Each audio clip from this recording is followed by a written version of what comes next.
আসসালামু আলাইকুম। শামিমা ইয়ামি কুকিংয়ে আরও একটি নতুন রেসিপিতে সবাইকে ওয়েলকাম করছি।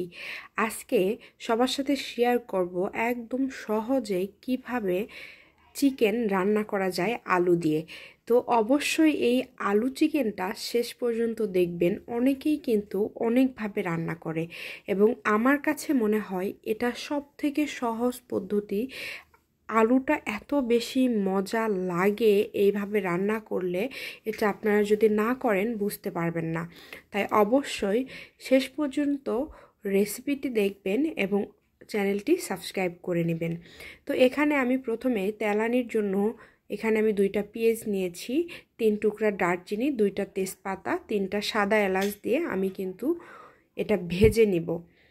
তো এখানে কিন্তু আপনারা যে কোনো মুরগি নিতে পারেন, সেটা সাদা মুরগি হোক, দেশি মুরগি হোক, বা যে কোনো মুরগি আপনারা এই রকম করে কিন্তু রান্না করতে পারেন। এই রকম করে রান্না করলে যেটাই করবেন আমার কাছে মনে হয় খাবারের টেস্টটা একটু অন্যরকম আসে এবং খেতেও ভালো লাগে।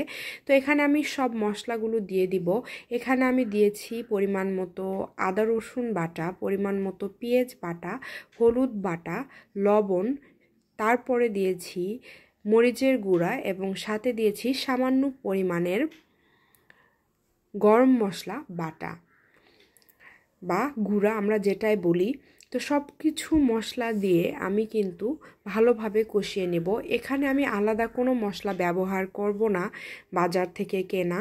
বাসাতে যেই মশলাগুলো আমাদের সব সময় ব্যবহার করে থাকি আমরা, সেগুলো দিয়েই কিন্তু এই রান্নাটা আপনারা করতে পারবেন।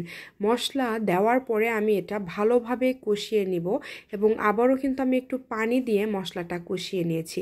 এখন আমি এর মধ্যে মুরগিটা দিয়ে দিলাম এবং টুকরা করে কেটে রাখা আলুও কিন্তু আমি এর মধ্যে দিয়ে দিচ্ছি। এটা এত বেশি টেস্ট হয়, এটা যখন আপনি রান্না করবেন তখন এটা বুঝতে পারবেন। ঠিক যেভাবে করে দেখাচ্ছি আপনারা এভাবেই করার ট্রাই করবেন। আমি কোনো পানি দিব না, যে পানি মুরগি থেকে বের হবে সেইটা দিয়ে আমি এই মাংসটা একদম ভাজা ভাজা করে কষিয়ে নিব। অবশ্যই যদি কষানোটা ঠিক থাকে এবং পরিমাণটা মশলার ঠিক থাকে, আলহামদুলিল্লাহ খাবার অনেক বেশি টেস্ট হবে। এ পর্যায়ে এসে আমি সামান্য পরিমাণের পানি দিয়ে আবারও কিন্তু ভালোভাবে মাংসটা কষিয়ে নেব। কষানোর শেষে যখন তেলের উপর উঠবে আমি কিন্তু আবারও দেখেন এটা একদম ভাজা ভাজা করে ফেলছি। যখন আমি এটা ভাজা ভাজা করব তখন কিন্তু আলুটাও ভাজা হয়ে যাবে এবং এখান থেকে কিছু পরিমাণের আলু 2-1টা কিন্তু ভেঙে যাবে। যেই ভেঙে যাওয়াতে কিন্তু খাবারের টেস্টটা অন্যরকম হবে।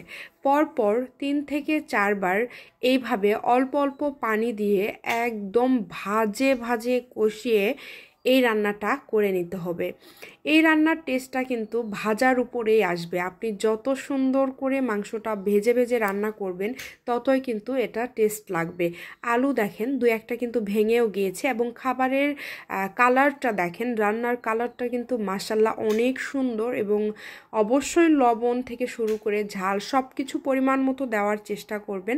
যদি ভালো লাগে ভিডিওতে একটা লাইক দিবেন। ভালো থাকবেন, আল্লাহ হাফেজ।